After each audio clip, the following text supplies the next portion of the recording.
Good morning, you guys. Happy Sunday to you.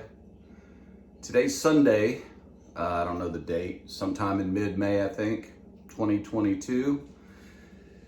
And it's going to be about 100 degrees here in Dallas, Texas today. So we're going to start out here with our cup of coffee because it's before noon. And then we're going to be transitioning to water, then beer, another water, beer. You know how we pace ourselves. And then probably mid-cook today, guys, we're probably going to get into the moon liquor. And you know what happens when we get in that moon liquor? Well, actually, we don't know what's going to happen. Who knows? We might have friends drop by. We might have a little guitar jamboree. We might not. We might just be cooking and not looking. So guys, stick around today. We've got a special cook for you. Today we're going to be doing something that I really don't do very often, but I really like the outcome. Today, guys, we're going to give you honey-sriracha pork spare ribs. That's right, honey-sriracha pork spare ribs. Now we're going to take these spare ribs, guys. We're going to remove the chine and feather bone off of them. We're going to bob the ends off. We're going to do kind of like a competition style block cut on these spare ribs because, hey, my dog's got to eat too, right? I give them all that scrap. I cook that up for them. A little bit of cartilage, that's actually good for dogs. Bones, not good. Pork bones, not good for dogs. Look that up on your Funkin' Wagnalls. But they will get that trimming and they love it in their food. So you guys stick around today. It's going to be a great one. It's going to be a hot one. So I might have to pull out my sequined little banana hammock. We never know. Hopefully not. It's going to be a hot one, guys. So we're going to be doing a long cook today. Probably once I get the ribs on. I'm going to say it's probably going to be a 6-hour cook. But maybe less because it is so hot. I'm going to go fire up the smoker. You guys get a beverage. And let's hang out together today on Barbecue Rockstar. Thanks so much.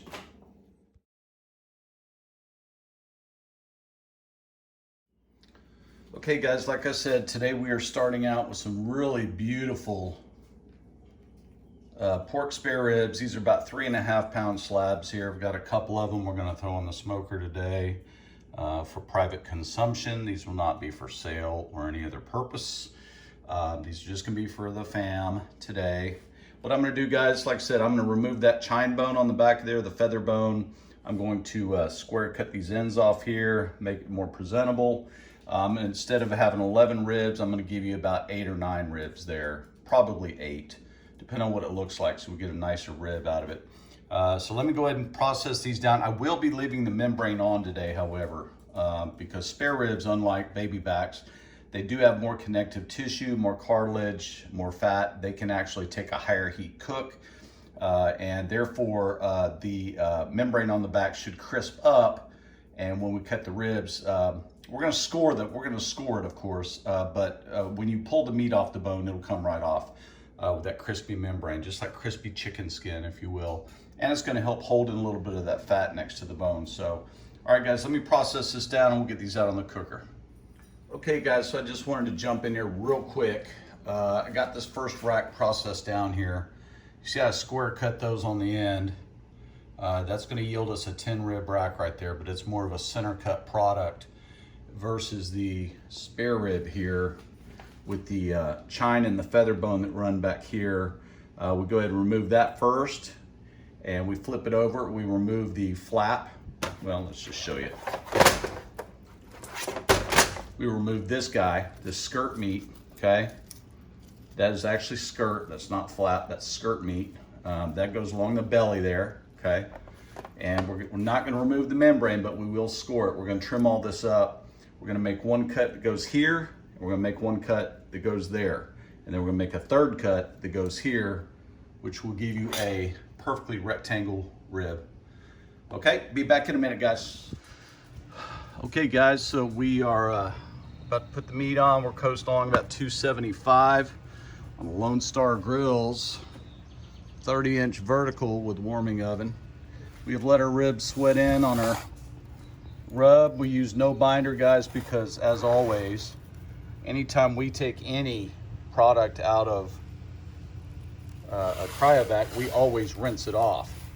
Now, why do we do that? Most people just pat it dry. Why do we actually take the extra step to rinse it off and then pat it dry?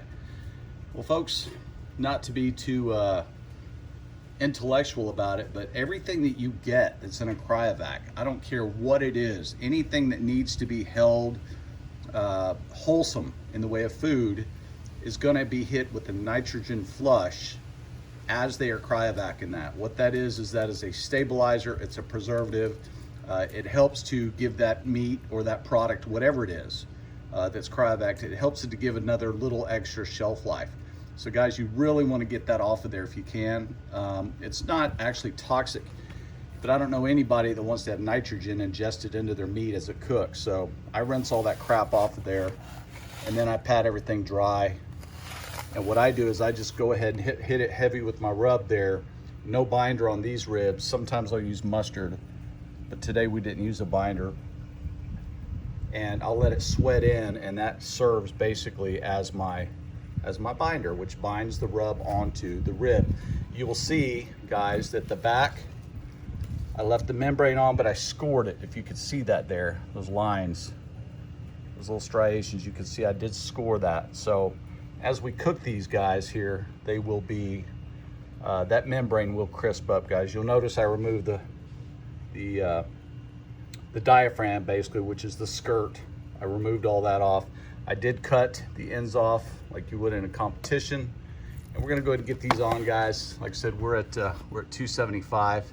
We're gonna let them go a couple of hours. We're gonna check them. At that time, we're gonna spritz them with our mango nectar and water mixture that we use. We're gonna start developing a little bit of sweet because, folks, that's a lot of pepper on there. And pepper can be quite pronounced when you fresh grind it with a coffee grinder. So versus a spice that's been sitting in your cabinet forever, I actually heat my peppercorns up in a saucepan. I try to get the oils up in them. Then I'll take those hot peppercorns, I'll throw them through my coffee grinder. So any essential oils that are still in those peppercorns will be present in that pepper. It gives it a little extra bite and really, really, really nice flavor.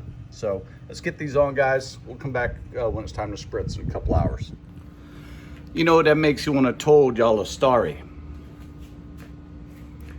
One day, Jeffrey, you know, little Jeffrey, he's in a classroom down there. He's sitting way in the back of the class so the teacher don't call on him, no. One day, the teacher stood herself up in front of the whole class. She said, class, I want y'all to told me who all signed that Declaration of Independence. And that teacher, she called on that little boy and that little girl and that little boy and that little girl. She worked her way all the way back to Jeffrey. Jeffrey trying to keep his head down. Teacher, please don't call on me. Jeffrey, I want you to stood yourself up in front of that class, and I want you to told who all signed that Declaration of Independence. Jeffrey, he picked himself up begrudgingly. He stood himself up in front of that class real proper as could be. He said, teacher, not only do I not know who all signed the Declaration of Independence, I don't give a damn. Whoo-wee! Ha! That teacher none too happy with Jeffrey, no. She said, Jeffrey, you go home, you do your studies. Tomorrow, I want you to tell the class the right answer. Next day come along, Jeffrey sitting back in the class just like the day before. Teacher, she come around, she asked the same question as before because they trying to study U.S. history, see. They got to know who all signed that Declaration of Independence. Just like the day before, that little boy, that little girl, that little boy, that little girl, she worked her way all the way to the back of the class. There's Jeffrey sitting there, head in hands, trying to hide from that teacher, see. Teacher said, Jeffrey, yes, teacher. I want you to stood yourself up proper in front of that class and told them who all signed the Declaration of Independence. Jeffrey stood himself up real clean and proper the best way he know how, just like the day before. He looked right there at that teacher, right plumb in her eyes. He said, teacher, it's like I told you yesterday. Not only do I not know who all signed the Declaration of Independence, I don't give a damn. Whoo! That teacher real upset with little Jeffrey. I'm going to told you right now, make no mistake about it. She said, Jeffrey, I want you to go home. I want you to told your parents that you don't come to school tomorrow without them know. So Jeffrey go home that night. They eat the supper. Mom and Papa asked the kids how their day was. They get around to Jeffrey. Jeffrey said, Papa, Mama, teacher tomorrow said one of y'all got to come to school with me because I'm in trouble. I don't know who signed the Declaration of Independence.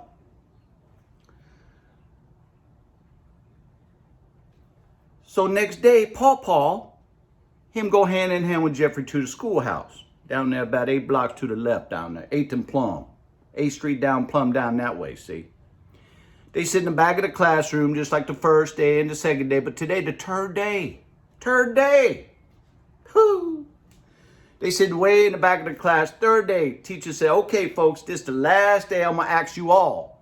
And I want you to stood yourself up in front of the class, told everybody who all signed the Declaration of Independence.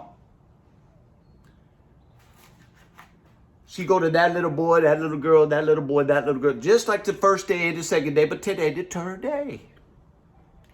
She get back there to Jeffrey. Jeffrey, stood yourself up just like the first 2 days. I want you to finally told the class, because I know you can do it, Jeffrey, told the class who all signed the Declaration of Independence, huh? Jeffrey stood himself up, real proper. His pawpaw, grab him by the shoulder, pull him down. Say, look here, Jeffrey, I ain't too smart, and your mama, she ain't as smart as me. But if you signed them damn papers, just told the teacher you done it.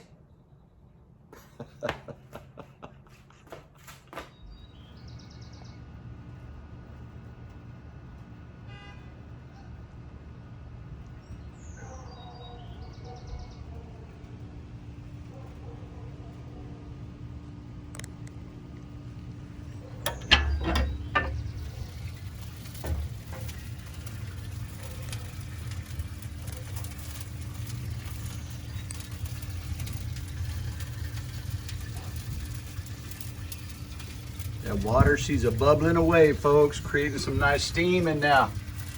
Woo!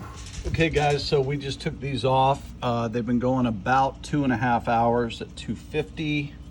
A really nice bark on there. We've been spritzing after the first 45 minutes. We've spritzed with our combination equal parts water and mango puree. I'm sorry, mango nectar. I always say puree. But what we're gonna do now, we're gonna wrap these. I've got double foil underneath there, guys. Please forgive the shaky camera work. I'm doing this one-handed while I'm applying sauce with the other. Now this barbecue sauce, guys, I'm gonna be doing some videos on just my sauces because at this stage of the game, most people, sorry about that, I had to reposition the camera.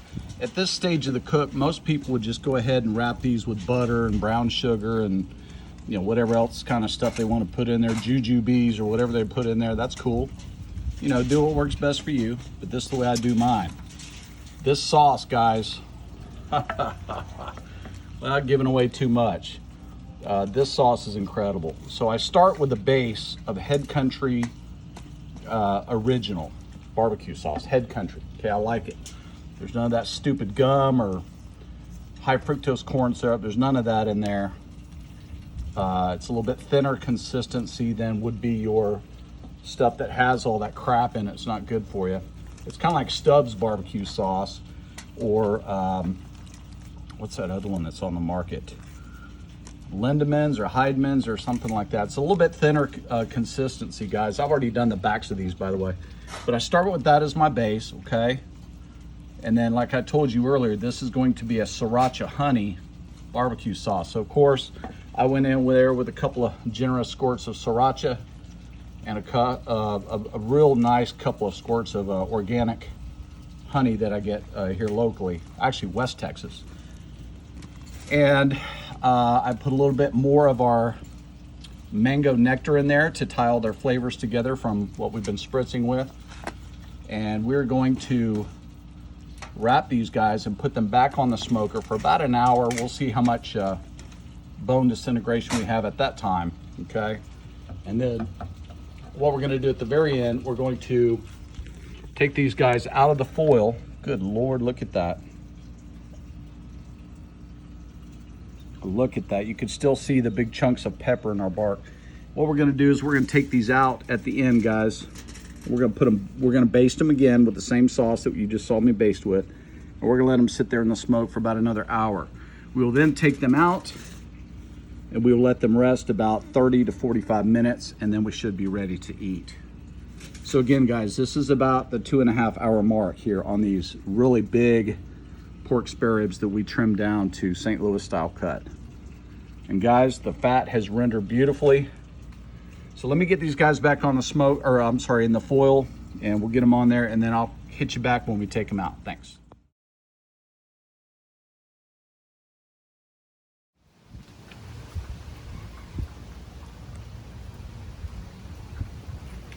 Oh man, good Lord, those things are absolutely perfect. Okay, I'm gonna pull these guys down, let them rest for a while, and we'll come back and cut these up for you. You ready? Go.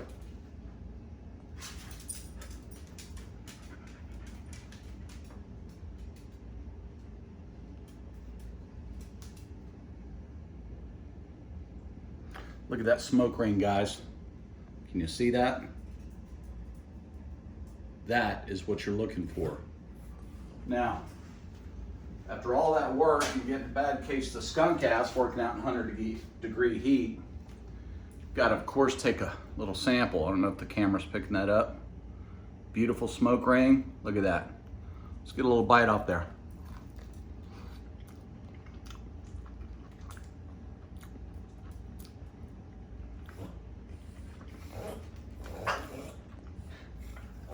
Candy.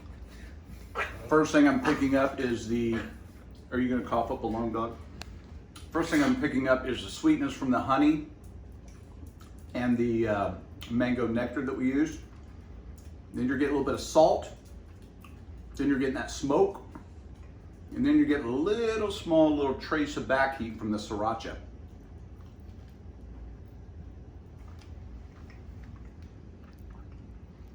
Guys, thank you so much for sticking with us today. I had to go get in the shower, as you can tell, but I wanted to share this with you today. Guys, give us a like, give us a subscriber. We're trying to grow this thing, man. We can't do it without you guys. Tell all your friends. Tell you what, the best is yet to come. Barbecue Rockstar out.